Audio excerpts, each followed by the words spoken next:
It's not the strongest that survive, it's the quickest to adapt that survive.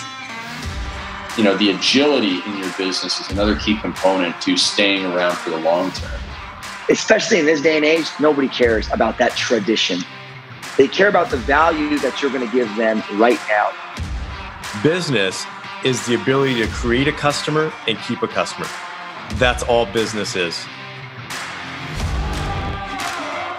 This is the Coaches Council, made up of 6 elite coaches dedicated to serving and ending personal struggle for high performers in business, health, and relationships. As a collective, we have built and helped build 6, 7, and 8-figure businesses, dominate in multiple industries, coached and played in professional sports leagues, and developed some of the strongest and most intimate relationships, both professional and personal. This isn't your average podcast. It's for the hungry, the dedicated, the doers, for those that have a dream and truly want that dream to become reality. People who want to take action, leave their ego at the door, and own every level of their life. If that's you, then step into the Coaches Council as we rewrite the truths to living that high-performance life.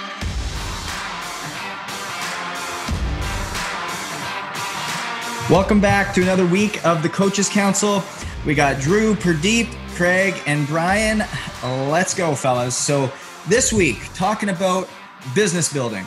And it's always so exciting when you're celebrating 5 years anniversary, 10 years anniversary, 25 years anniversary.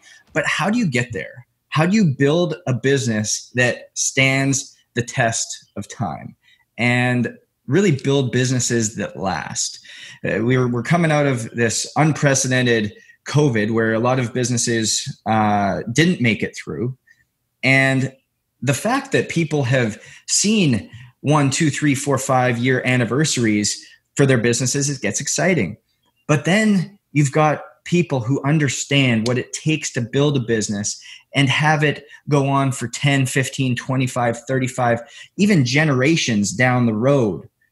Now, Craig, what does it take to build a business like that?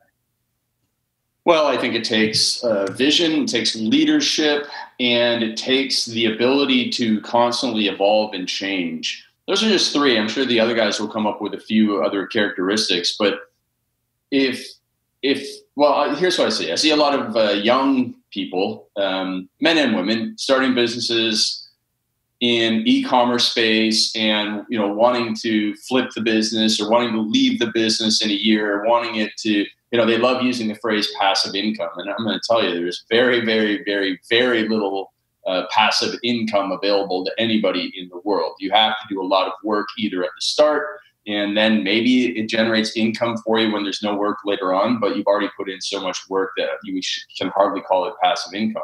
But a lot of people, and generally, again, it's younger people, because that's just what young folks want. They just need to wise up to the world. They don't have a long-term vision, and they aren't going to become great leaders because they often suffer from poor communication skills, whether it's from their own ego or whether they don't know how to communicate, because that's really not taught that well in school. That's leadership is generally taught in organizations outside of school, everything from Girl Guides to sports and all that sort of stuff. So someone didn't participate in those things and didn't have parents who were great leaders. Maybe they were great parents, but they weren't great leaders, and they don't have a vision. Well, the business is not going to last for a long time, which is fine, because they're going to learn painful lessons and go back, and then they will, provided they come back, they'll come back stronger and get better, which goes into the third part, that the business you start today is unlikely to be the business that you're going to be in a few years from now. So I started out as a personal trainer, then I moved into and then strength coach, which was slightly different than personal trainer, then into selling workout programs online as books, then into videos, then into coaching entrepreneurs in the fitness world, now into coaching entrepreneurs in general. Along the way, I've written books. Like, it's not the same business, even though it's not far removed, but it's still not the same business. And even Uber got into it. The whole story of Uber was, it was invented by a couple of guys. The first idea for it was at South by Southwest. They were like, man, I wish you could just get like a black car limo to come and pick you up like on demand instead of hiring one for like $800 a night. Clearly a first world problem. And now the main revenue driver of Uber, I believe, is Uber Eats. Now that, did the guy think, and one day what we'll be doing is, delivering tacos to somebody at 4:00 in the morning. That's going to be the real business here. They didn't know that. But that's what it has become because Uber continues to look for new revenue streams. So, some of the old ones get harder to do. And COVID comes in the world, and all of a sudden, like DoorDash 6 months ago was a company on the verge of bankruptcy. Today, they're worth $14 billion. And, some businesses went out of business because of COVID, such as a lot of restaurants. But then a company like DoorDash, which, requires that industry, the food service industry, is thriving. Now, I'm not sure if they're profitable yet, but their valuation, because they're privately pre-IPO held, they're $14 billion valuation now because they got saved by something that destroyed so many other people. So the agility in your business is another key component to staying around for the long term. And you can even take a look at Warren Buffett. Berkshire Hathaway was a textiles company that he bought, and now it's the holding company for all these other things that he owns. And that's just, if you're going to be around for 80, 90 years, like Warren and Charlie, you're not going to be in the same business that you started in. And that's a very important mindset. A fluid and flexible mindset is also a very important thing. In doing that, basically what you're saying is the evolution comes down to taking smart, calculated risks. And I like what Warren says is that he doesn't take risks. He looks at things and he goes, everybody looks at what I do and they say, well, that's risky, but it's all within my circle of competence. So for me, it isn't high risk. Everything has a risk to it, he's not winning a lot these days, but it's not really risky to him because he knows it so well. It's like somebody walking a tightrope. Well, to me, that seems incredibly risky, but to a person who spent 20 years practicing, it's not that much of a risk. So yeah, it is what you just said there. I mean, you kind of answered the next question that I was going to come out with in terms of the smart calculated risk is how do you figure out what it is for you? What is it? Because we hear so many people saying you got to get comfortable being uncomfortable. You got to step outside of that comfort zone. You got to really push the envelope in a lot of ways. And for a lot of people, without kind of taking that out of context, it becomes reckless and it becomes swing it at a piñata in the dark. So how do you, Craig, to that point, guys, jump in as you feel free and as you want to tap in on this, but how do you figure out how far is too far? Well, I'm going to use a sports analogy, right? So I'm going to use my favorite sport is competitive eating. So, if you're going into the hot dog eating competition and you've never done this before and you try to eat 51 hot dogs, you're going to be in a world of pain, obviously. But what you need to do is get comfortable being uncomfortable by taking small bites and getting to the point where you're uncomfortable but not super uncomfortable. And then you come back in another training session and you become even more, get used to even more being more uncomfortable. And this is an actual analogy I'm using, but it's the same for business. Like you don't go and just drop $5,000 on Facebook ads in day one. I mean, you can't actually do it anyways. They won't allow you in your account. But, some people will drop a lot of money. I've seen people go and say, well, I just ordered back this 15 years ago, people would order 1,000 DVDs of a course they just created, spending $10, $20, $30, $40,000 in inventory. And maybe today it's buying $50,000 worth of a supplement and then not being able to sell it. Well, you don't do that. That's like eating 51 hot dogs on your first day. No, instead, you eat 3 to 5 hot dogs. You buy $1,000 worth of inventory. And that is possible in this day and age. You sell an ebook or something and see, does this idea even have merit? And then, that's uncomfortable. Man, it's going to be $500 to create this. Well, that's uncomfortable, but it's not $5,000 worth of uncomfortableness. And so it's the same with Drew doing a 100-mile run. He didn't run 100 miles on day one. He worked his way up. And so you become comfortable with different levels of uncomfortableness. And it's a matter of experience, trial and error, getting expert advice. And then you start to start to be able to be wise enough where it's within your circle of competence to know what risk you're willing to take. It really goes back to almost what we talked about in that episode about extraordinary versus just out of ordinary, where if you want to go from A to Z, you don't go from A to Z. You go from A to B, B to C, and then that jump from Y to Z doesn't become all that tough anymore. Right. Now, Brian, your business is very different from really everybody else's on here because you do have a brick and mortar facility. You do have something that stands. Now, what has been the difference for you and your process to be able to be that gym of the year, trainer of the year, multiple years in a row, leading to this entity that is FNS?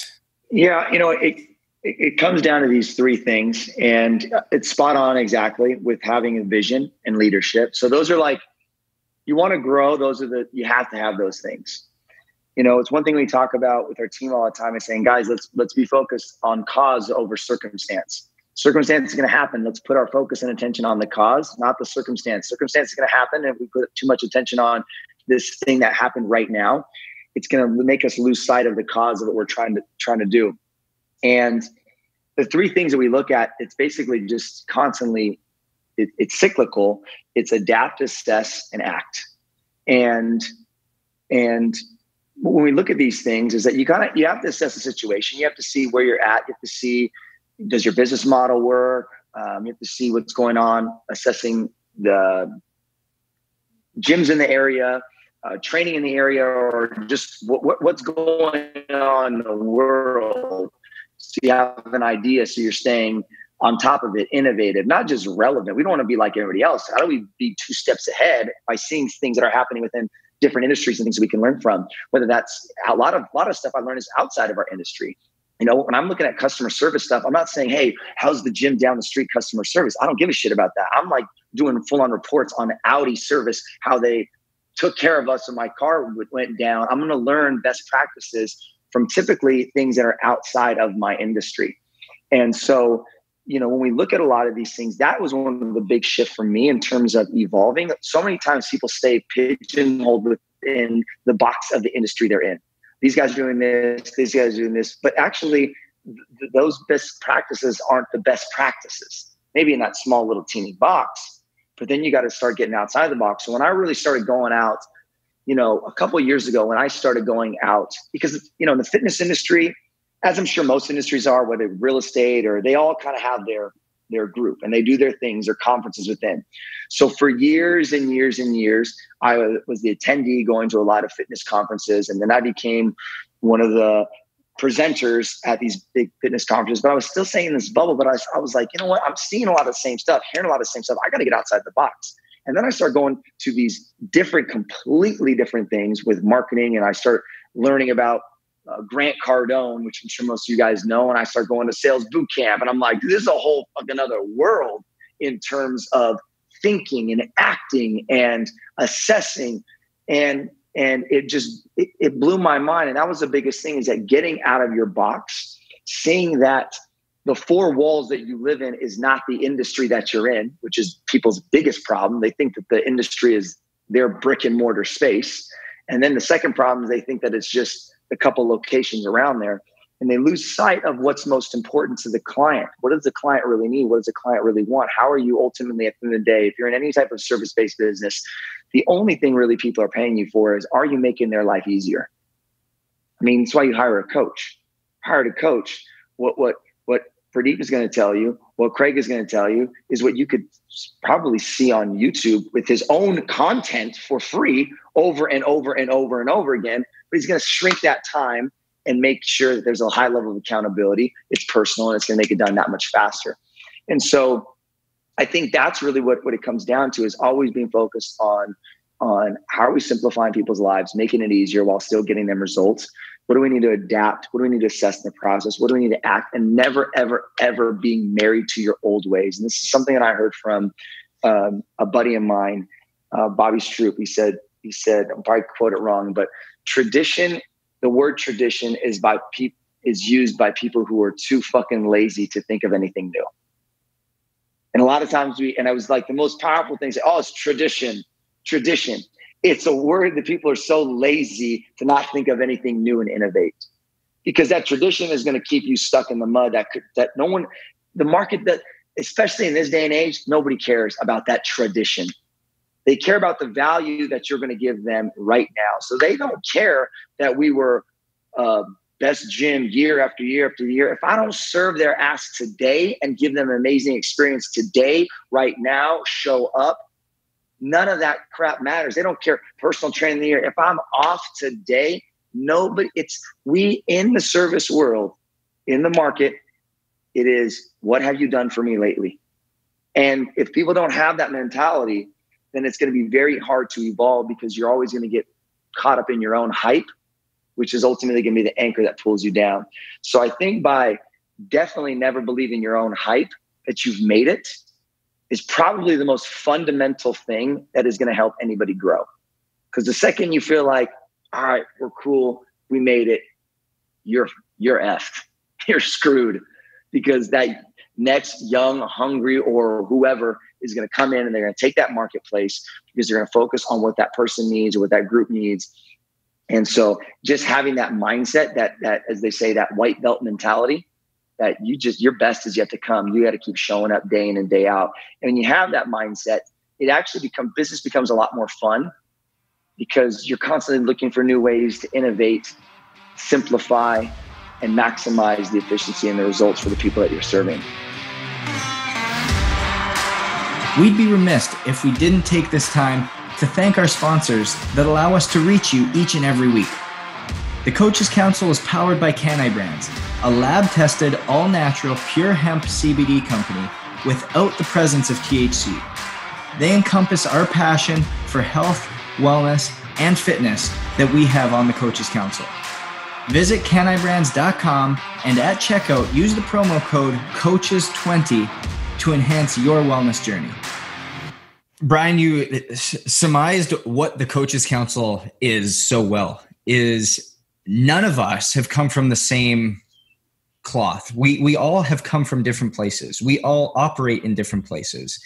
And I relate so heavily to what you said about how we all stay in our little bubble.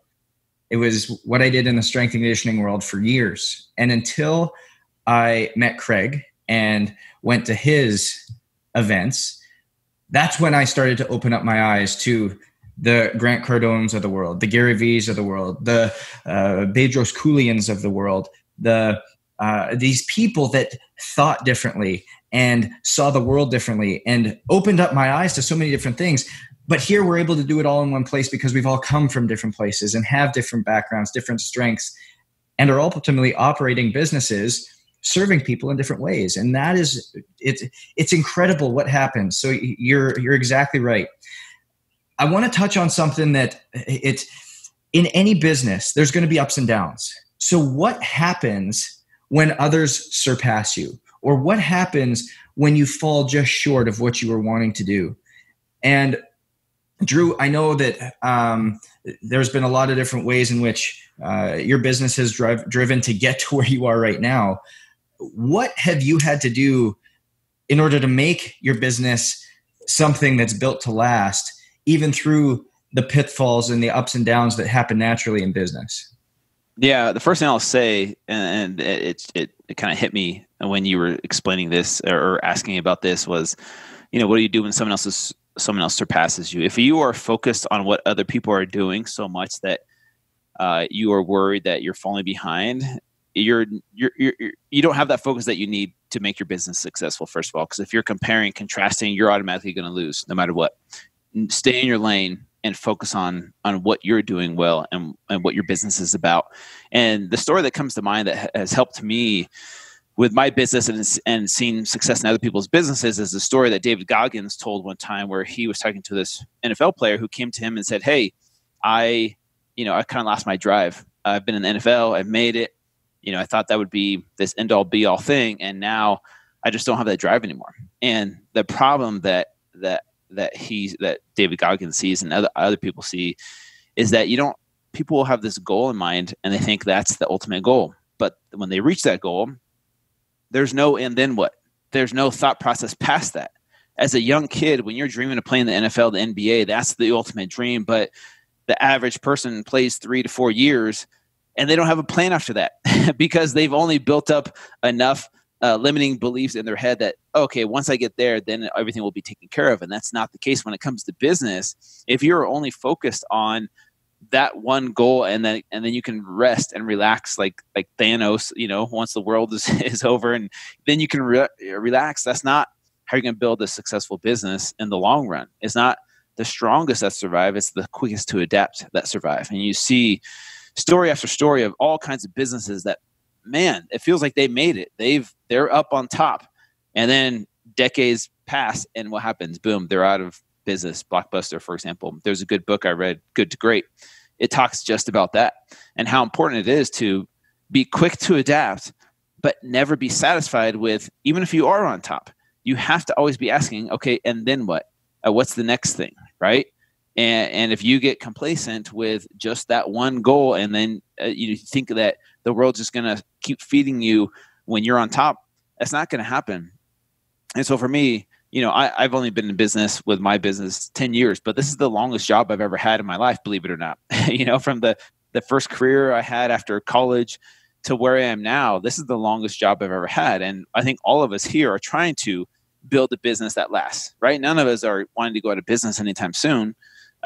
So we are all on that journey of building a business that lasts. And what are we all doing? We're all adapting to our circumstances that we're in, right?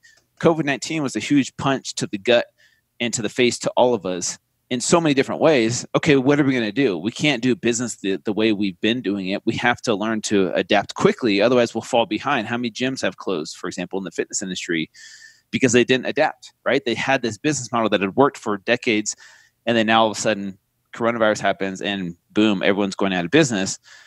I think for me, it's a couple things: being quick to adapt, but then never being hungry or satisfied with, even when you are on top. And I'll be totally honest and vulnerable with you guys here. I've had those moments where I felt like I'm good. I don't need to go any harder. Why push harder? I'm already at the quote unquote top. And then Facebook changes their algorithm and boom, all of a sudden my ads aren't converting and boom, there goes 90% of my profits. And that's happened to me before. And those are some great learning experiences for all of us. When you make mistakes, when you fail, life is happening for you, not to you in those moments. And so I think it's those two things: is being quick to adapt and then never being satisfied, and continue to ask yourself, okay, once I reach that, and then what? Yeah, Drew, I really like what you said in terms of adaptability, because I think that's fundamentally the most important thing. So Justin, when you were talking at the beginning, you were saying having a business for 7, 10, 15, 35 years. I was laughing because that is rare these days. If a business is going to last past 10 years, you give yourself a pat on the back. If you take a look at the Fortune 1000, the average time that they're lasting now is like 7 to 10 years, which tells you something. So adaptability is absolute. It is the most important thing that you can do out there is create an agile organization. That means agile processes. That means an agile team, a team that can adapt on the spot when things like this happen. Your people are your biggest asset when it comes to your business. If you have people that are stuck in their old ways, you're not going to be able to adapt. But there's something that, for those of you out there that know Peter Drucker, for example, he is the world's most famous business management consultant. And he said that business is fundamentally, if you want to break it down, it's about two things. It's about marketing and innovation. And I took that very seriously when I first started studying business like 2 decades ago. And he was right, because if you really want to be successful in business, you got to have great marketing and you got to be really good at innovation. And you break that down and you will have a successful business overall. But I think there's something else on top of this too. And we're seeing that with businesses that are going under right now. So COVID, this example, and it kind of sounds harsh, but it's weeding out the weak businesses. It's weeding out the businesses because a lot of businesses, I would say from my personal experience, about half of them operate in the red anyways. They don't have the cash flow reserves. They're not operating effectively where they're actually making enough profit. So this, unfortunately, it's putting a lot of people out of business, but it's actually a wake-up call for a lot of businesses to say, you have to change how you're operating. Kind of like working out, you got to be lean, right? You can't be overweight. You can't be super skinny. You got to be lean, right? You got to be that lean, mean machine. And for me, I keep reminding whenever I'm working with entrepreneurs, especially, not so much executives, but entrepreneurs, business is fundamentally this. And if you can understand this, you will be successful for a very long time. Business is the ability to create a customer and keep a customer. That's all business is. And so if you can continue to do that throughout your career, throughout your life, you're going to be very successful. It's when people get tied into particularly their product or their service, that's when they drown. That's when they literally die. Because business, and I'm getting into the technical pieces here, but I think it's important for people to know in terms of how to survive through COVID, because these are the things that I'm literally coaching people day in and day out, is there's 4 things to your business right now. There's your product and your service. There's your delivery. There's your offer. And then there's your market. Those are the 4 components to business. If you get stuck in any one of those, your business is going to become old and it's going to dry up. So you can change any one of those. Let's just say, for example, restaurants have changed how they deliver their product, right? It's no longer in the restaurant itself. They're actually doing takeout. So you can switch it up in any one of those 4 categories and actually create a new business. You can take your product, a one-time sale, and turn it into a subscription model. That's changing up your offer. So these are important things to pay attention to. But if I'm going to sum it up for people out there, is focus on customers, not necessarily your product or service. If you find a customer base or a market that needs servicing, maybe it's underserviced or it's not being serviced at all, or you think you can service them better, that's where the real opportunity is in making sure that your business is successful long term. It's such a great summary, Pradeep, because so often we're going down this road of not knowing where to turn, not knowing where to look, and being able to understand that marketing innovation is where it stands from. And ultimately business comes down to creating and keeping that customer. It couldn't get much simpler than that. When something that we've said has resonated with somebody so strongly, and they're like, man, I'm looking at my business and it really is built on, it's a deck of cards and kind of maybe duct taped together a little bit. What is the first step that we need to do, or that listener needs to do, so that they can go and start the process to really building that business that can withstand the test of time? Craig, what would you say one of those first steps are? And I want to hear from each one of you guys what that first step would be. Well, you got to audit the business and triage it as to where you have the bleeding neck wounds, and then, take care of them. It's just the analogy of like you bring in somebody into the emergency room. If they got a broken leg and they have a bleeding neck, listen, the broken leg will have to wait. I got to deal with this bleeding neck so you can stabilize the business. And so it's probably cutting expenses smartly, not cutting everything, and then just focusing on what I call the low-hanging fruit. Where's the money just sitting on the table for that business to go out and grab it? In most cases, kind of tacking on to what Pradeep said, if you're able to keep the customer is probably willing to buy from you again. And it shouldn't cost you much money. It'll cost you a little bit of money. Everything always costs a little bit of money, but you should be able to go out and generate revenue and profit from the current customers that you have. So slash the expenses smartly, and then generate profitable sales. And then now hopefully you've stabilized the business, but you have to definitely go hard on the short-term stuff too. And I'm sure Brian will have some good stuff on leadership, but you have to communicate clearly to everybody and follow the Stockdale paradox from Admiral James Stockdale, which was confront the brutal facts, but always have long-term optimism. And so you need to be clearly communicating to the end. We actually just did a mastermind with some gym owners, and my friend Luca Hokabor was on there, and he was talking about, hey, listen, I don't tell everybody on my team that it's all rainbows and puppy dogs. I tell them it's and Bryce from FBBC, Fit Body Bootcamp, was on there too, and he said the same thing. We tell people it's probably going to get worse, and it still probably has room to get a lot worse. You're going to get high hopes, and then they're going to get crushed, and you got to be ready for that, because if you think that there are no brutal facts or you ignore them, then you're really going to be in a world of hurt. So those are the things that I would look at. Yeah, I think a lot of it's dependent on the industry that you're in. if you're in the fitness industry or you're an entrepreneur, it's dependent on the industry, right? Certain industries are booming right now. Certain industries are hurting really bad right now. And I think it's applicable, this principle in the fitness industry, 1% better.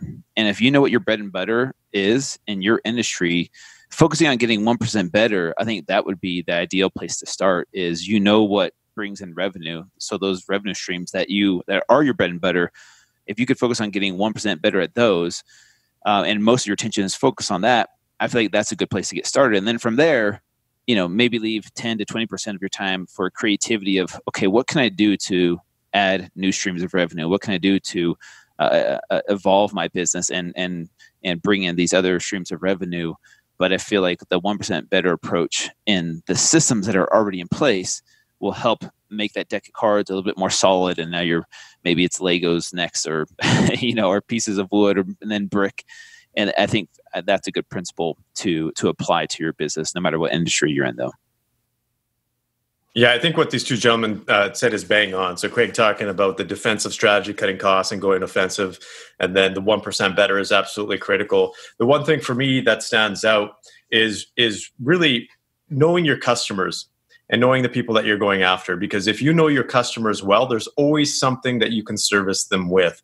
That's a challenge. Most people don't understand their customers inside and out. Like right now, there's businesses where we've been able to transition their product and their service offering to the exact same customers because they know exactly what their customers want. They can create an affiliate offer or something else to service those customers because they know them inside and out. The second thing that stands out for me is look for problems. If you really want to be able to create a successful business, if you want to have a lot of sales, make a lot of money, you solve people's problems. And right now, people have more problems than ever in COVID. And there's a lot of people that are making a lot of money because they're able to come up with these solutions. As Craig talked about, DoorDash and Uber Eats, they've been solving these problems for people that still want takeout but can't go to the restaurants. So if you find problems, you're guaranteed to find a solution that's going to make money for them. No, guys, each one of those solutions are something that is immediately actionable, and people can go and take them and implement them right away to see changes so that they can start instituting and bring their business around to stand the test of time and be the last one standing ultimately. Because Craig, as you had mentioned, who knows if this gets any worse? Who knows what happens in a month, 2 months, 6 months from now? The new challenges that happens. If it's not COVID, it's going to be something else. So there's always going to be something there, and adaptability and having these skill sets that each one of us has talked about today is brilliant to being able to stand the test of time and build that business that lasts. So thanks again for listening. Stay hungry, stay humble, and we'll see you next week. Thank you so much for joining us for another week of the Coaches Council. If it wasn't for you viewers and listeners, we wouldn't have a platform. So again, it's all about you guys, and we want to give you a reward just for listening. We want to give you access to each one of our coaches for a little bit deeper, intimate experience. So if you go to coaches-council.com, coaches-council.com, subscribe and like to whatever platform you're viewing on, you're going to be entered to have that one-on-one experience. So be sure to go coaches-council.com and really interact with us, because we would love to interact with you. Until then, stay safe, stay hungry, stay humble, and thanks for listening.